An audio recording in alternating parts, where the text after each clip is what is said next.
औज़ुबिल्लाहि मिनश्शैतानिर्रजीम बिस्मिल्लाहिर्रहमानिर्रहीम अस्सलामु अलैकुम वरहमतुल्लाहि वबरकातुहू। सूरह बनी इसराइल है मेरे सामने और सूरह बनी इसराइल की आयत नंबर 25 है, पारा नंबर 15 है और रुकू नंबर 3 है।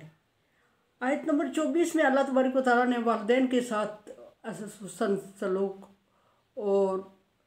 वालिदैन के साथ एहतराम से पेश आना और वालिदैन की खिदमत गुजारी और आसान मंदी का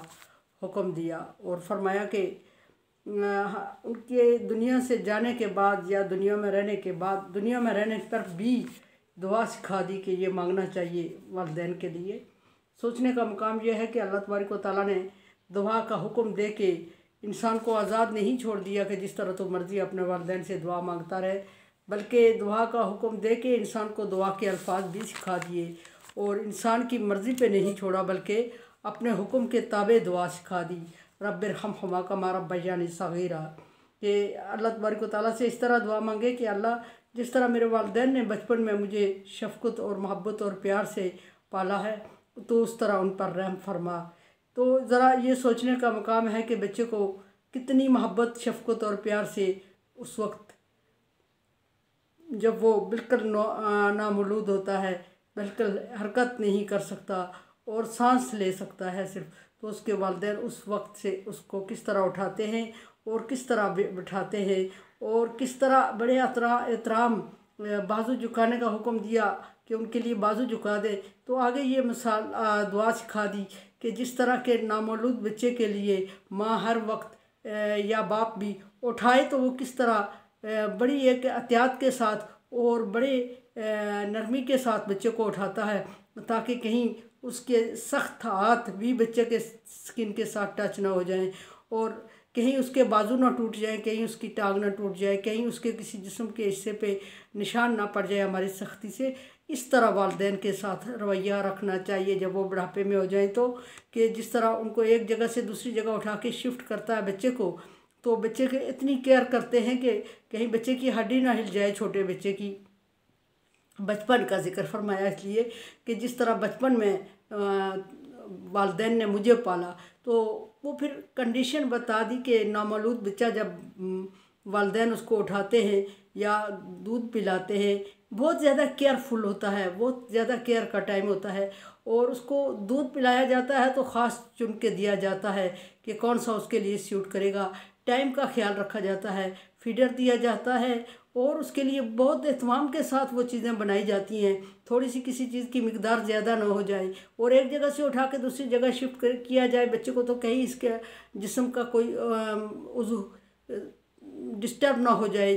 डिसमैनेज ना हो जाए, कहीं उसको हमारे सख्त हाथ लगने से निशान ना पड़ जाएं, कहीं इस तरह की छोटी छोटी इतना ख्याल जिस तरह वालिदैन बच्चों का रखते हैं उस बच्चे का, उस तरह बूढ़े वालिदैन का ख्याल रखने का हुक्म दिया और उस तरह दुआ भी मांगने का हुक्म दिया। तो फिर आगे फरमाया कि रब्बुकुम आलमु बिमा फी नुफूसिकुम, आपका रब अच्छी तरह जानता है कि आपके दिलों में क्या था। यहाँ ये बात ज़ाहिर लगता है कि ज़रा हट के आ गई या मौजू से, टॉपिक से हट गई है, लेकिन टॉपिक से हट के नहीं है ये आयत, बल्कि इसी के साथ रेलिवेंट है कि बाज़ दफ़ा बंदा रूटीन में बात कर रहा होता है और रूटीन में बात करते करते उसी 10 बंदों के साथ मुखातिब होता है और रश होता है कहीं, और रूटीन में बात करते करते उसी अंदाज में वालिदैन से बात कर जाता है। वही आवाज़ होती है, वही साउंड, वही वाइज, वही उस तरह का रवैया जिस तरह के माहौल में पड़ा हुआ होता है, किसी मुश्किल में होता है, 50 लोगों के साथ डील कर रहा हो, दरमियान में वालिदैन बोल पड़े, उसी लहजे में वालिदैन को मुखातब कर लेता है। तो फिर उसके लिए उसको पछतावा होने लगता है जब कि मैंने वालिदैन के साथ इस तरह बात कर ली और इस तरह बात करनी चाहिए थी। अल्लाह तबारक व तआला का हुक्म इस तरह है, शायद मेरे वालिदैन का दिल दुखागा। उससे भी ज़्यादा हम ये सोचने लगते हैं कि लोग मुझे क्या कहेंगे कि मैंने अपने वालिदैन से किस तरह बात की। ठीक है, किसी हद तक माशरत का ख्याल भी रखना चाहिए ताकि लोग आपको देख के अच्छा सीखें। अगर आप अपने वालिदैन से बदतमीज़ी से और बुराई से पेश आएंगे तो इससे बुराई की हौसला अफजाई होती है और बुराई की हौसला अफजाई होती है तो अल्लाह तबारक व तआला नाराज़ होता है और बुराई की इब्तिदा होती है। और जब इस तरह माहौल बन जाता है तो फिर हर बुराई की इब्तिदा करने वाले को बराबर बुराई का गुनाह मिलता रहता है। तो यहाँ एक बात यह है कि ख्याल लिहाज रखना चाहिए माशरे में भी, सोसाइटी में भी। ये भी नहीं कह सकती मैं कि इसमें आपका और आपके वालिदैन का और अल्लाह तबारक व तआला का ताल्लुक़ है, तो इस तीनों के अलावा माशरे वालों से डरने की ज़रूरत नहीं, या माशरत में इसको नहीं लाना चाहिए, या लोगों के डर से वालिदैन से अच्छा सलूक नहीं करना चाहिए, अल्लाह के डर से करना चाहिए। ये बातें अपनी जगह बिल्कुल ठीक हैं, लेकिन बात यह है कि माशरे में, सोसाइटी में बुराई की इब्तिदा जब हम लोगों के सामने वालिदैन से एक बंदा बुराई से, बदतमीज़ी से पेश आता है, तो उसकी देखा देखी पे दूसरे उसके एज फेलो जो लोग होते हैं उनका भी रवैया बदलता है, ट्यूनिंग बदलती है, और वो उसको आदत बना लेते हैं फिर, और आदत बना लेते हैं जो, तो दूसरों के सामने उसी तरह बात करते हैं, तो इस तरह बुराई फैलती जाती है और हौसला अफजाई होती है, और एक की देखा देखी दूसरा करता है, और बुराई का फैलाना सारी बुराइयों का वबाल अपने सर लेना होता है। सो ये भी बिल्कुल ठीक है कि लोगों के सामने भी ज़रा मोहतात ज़्यादा रहना चाहिए, लेकिन बात यहाँ फिर बात वही कि यहाँ आपके वालिदैन का और आपका ताल्लुक़ है, और अल्लाह तबारक व तआला भी बीच में से अपने आप को किसी तरह हटा रहा है कि जो आप दोनों के दरमियान ताल्लुक़ है उस ताल्लुक़ को कंटिन्यू रखो, उस तरह ताल्लुक़ रखो, और इतना कि आपके वालिदैन के दिल पे कोई चीज़ गरा ना गुजरे, क्योंकि वालिदैन इतने नरम दिल और रहम दिल होते हैं कि अगर बच्चे उनसे बदतमीज़ी भी कर लें, थोड़े टाइम के लिए उनके दिल से कुछ गुजरेगी, उसके बाद वो बच्चे को माफ़ कर देंगे, उनके दिल में रहम का जज्बा पैदा होने लगता है। लेकिन बच्चों को ये हुक्म है कि वालिदैन को इतनी देर तक भी मुश्किल में ना रखें, बुरा महसूस ना करने दें कि बच्चे कि वालिदैन दोबारा सोचने पे मजबूर हूँ। 2 मिनट बाद वालिदैन के दिल में रहम आए, जज्बा आए, वो 2 मिनट भी वालिदैन के मुश्किल में नहीं गुजरने चाहिए। हमारे यहाँ जो आजकल वालिदैन से सलूक किया जा रहा है वो कोई बहुत अच्छा नहीं किया जा रहा होता, और ये कि कल भी मैंने अर्ज़ की थी कि वालिदैन को एक कमरे में बंद कर लेना और उनको सर्विस प्रोवाइड कर देना और खाने पीने को दे देना और ईद से ईद मिलते रहना और उनको मशावरत ना करना। सबसे बड़ी चीज़ जिससे वालिदैन डिसअपॉइंट होते हैं वो होता है कि हम अपने मसाइल को आपस में डिस्कस कर रहे होते हैं और वालिदैन को ख़ातर में लाते ही नहीं हैं, वालिदैन से मशावरत नहीं करते, और कोई इवेंट होता है, ईद हो गई या शादी वगैरह हो गई, शॉपिंग में उनको शेयर नहीं करते, आके जिस तरह के अपनी मर्ज़ी से चाह उनको दे दिया, ये आपके लिए लाया ड्रेस, ये चीज़ आपके लिए लाई है। जिस तरह अपने बच्चों को, बीवी को या दूसरे जो भी आपके रिश्ते हैं, जिस तरह उनको प्रोटोकॉल के साथ शॉपिंग करवाते हो उस तरह वालिदैन को करवाओ। जिस तरह उनको आप अपने बाकी रिश्तों को लॉन्ग ड्राइव पे ले जाते हो उस तरह बच्चों अपने वालिदैन को ले जाओ। बच्चों को वालिदैन के कमरे में खाना भेजने की बजाय वालिदैन को टेबल पे लाके अपने साथ बैठा के खाना खिलाओ। वालिदैन इस उम्र में सारी चीज़ें, सारी तकलीफ़ बर्दाश्त करके आदी हो चुके होते हैं, उनको खाने पीने की ज़रूरत नहीं होती, वो भूखे रह सकते हैं, उनको रवैया चाहिए होता है आपका। सो इसलिए तो यहाँ ये फरमाया कि नफुसिकुम, जो तुम्हारे दिलों में है अल्लाह तबारक व तआला जानता है। वो अगर किसी माहौल में, महफिल में बात करते हुए ऐसी बात वालिदैन के साथ भी ऐसे ही लहजे में, ऐसे ही रवैये में हो गई और फिर अपने आप को शर्मिंदा समझे और गुनाहगार समझने लगे, तो अल्लाह तबारक व तआला फरमाते हैं कि तुम्हारे अल्फाज को अल्लाह नहीं देख रहा है, तुम्हारी नीयत को देख रहा है। लेकिन बात फिर वही है कि अल्लाह नीयत को देख रहा है, बंदे नीयत को नहीं देख रहे, या हमारे वालिदैन नीयत को नहीं देख रहे होते, उनके दिल पे गरां गुजरती है। सो अगर कभी गलती से ऐसा हो गया तो अल्लाह माफ़ करने वाला है, लेकिन हमेशा ये रूटीन नहीं बनानी चाहिए।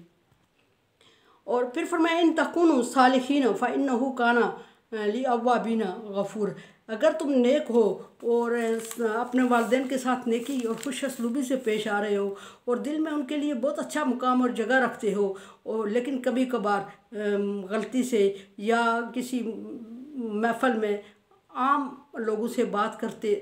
हुए उसी अंदाज में वालिदैन से बात हो जाती है और फिर उसमें तुम पछताते हो और आइंदा ना करने के कायहद करते हो और वालिदैन से भी जाके एक्सक्यूज़ करते हो और जिसके सामने बात हुई है उसके सामने भी अपनी गलती का इतराफ़ कर लेते हो, ताकि उस आपको देख के कोई दूसरा इस रूटीन पे ना चढ़ जाए। और वालिदैन से कहते हो कि मुझे आपको नहीं बुरा लगा, लेकिन मुझे अपने रवैये पे शर्मिंदगी है, मैंने उसी ट्यून में आपसे बात कर ली। जो लोग आपके इर्द गिर्द हैं उनको भी कहें कि बहुत बुरा हो गया मुझसे कि मैंने उसी ट्यून में अपने वालिदैन से बात कर ली। ताकि उनकी हौसला अफजाई ना हो, वो इसी तरह आपकी वो ट्यूनिंग ना सीख ले और अपने वालिदैन से इस तरह ना बात करने लगे। उसके बाद अल्लाह तबारक व तआला माफ़ फरमा देगा, क्योंकि अल्लाह तबारक व तआला दिलों के राज जानता है। ये लोग वालिदैन हो गए, वालिदैन किसी हद तक बच्चे के दिल के हालात जानते हैं, या बाकी लोग हो गए ये ज़ुबान के राज जानते हैं, सिर्फ ये ज़ुबान तक महदूद है। और जिस तरह हमारे अल्फाज बोले जाएंगे उस वक्त उस महफ़िल पे उसी तरह असरअंदाज होंगे। और यहाँ फिर बात आ गई कि वालिदैन की बात और फिर महफ़िल की कहाँ से और अल्लाह ताला की, तो सॉरी, फिर बात वही कि वालिदैन हमारे ही नहीं होते, वालिदैन और लोगों के भी होते हैं। औलाद हमारे ही वालिदैन के हम औलाद नहीं होते, बल्कि और लोगों के भी औलादें होती हैं। और वो देखा देखी जब अपने वालिदैन को इग्नोर करते हैं या इस तरह का रवैया करते हैं, फिर चूँकि आप उस बुराई का इब्तिदा करने का या उस बुराई को चालू करने का सबब बन रहे होते हैं, सो आप उस गुनाह में मुलव्वस होते जाते हैं। सॉरी, एक तो अपने वालिदैन की नाफरमानी की, एक तो अल्लाह के हुक्म की नाफरमानी की, और फिर तीसरी अनजाने में ये हो जाती है नाफरमानी, गुनाह। 3 गुनाह में मुलव्वस हो जाते हैं हम जब वालिदैन से ऊंची आवाज़ में बात करते हैं या आम रवैये में बात करते हैं महफिल में। तो 3 ना समझते हुए 3 गुनाहों में मुलव्वस हो जाते हैं हम। एक, अल्लाह के हुक्म की खिलाफ वर्जी कर ली। दूसरा, वालिदैन की सेहत पे, तबीयत पे, दिल पे असर पड़ गया, उन्होंने नागवार महसूस किया, और वो भी कबीरा गुनाह है। वालिदैन की नाफरमानी भी कबीरा। और तीसरा ये कि माहौल पे असर छोड़ गई है आपकी वो बात कि आप अपने वालिदैन से किस तरह पेश आ रहे हैं। बाहर आप ग्रेजुएट, पोस्ट ग्रेजुएट, डॉक्टर होते हैं